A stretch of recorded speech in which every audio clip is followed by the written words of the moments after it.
Сен 300 000 долларды алып алып тұрып, чет өлкөгө качып кетсең, Қазақстанда базы Турцияда экенсиң, бир жерде экенсиң. Хоть каякта болсоң да эмне, колгошпой калам деп ойлодуңбу?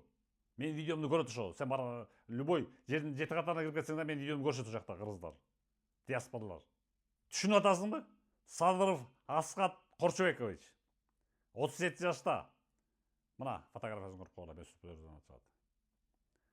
37 жашта Таластын чат базарына айланган болот. Бул өзү мурун Абменкада прислуга иштеп жүрүп эле, кийин өзү Абменка ачып алып, өз алдынча. Анан чала тааныштарынан авторлуктта иштеген. Бирөөнөн 130 000 доллар алат, бирөөнөн 170 000 доллар алат. Дагы акчамды көбөйтүп алайын деп туруп, ошону 300 000 доллар алып туруп өзү качып кетет. Эте эле мына фотография ошо чет өлкөдө жүрүп алдашы мүмкүн бул.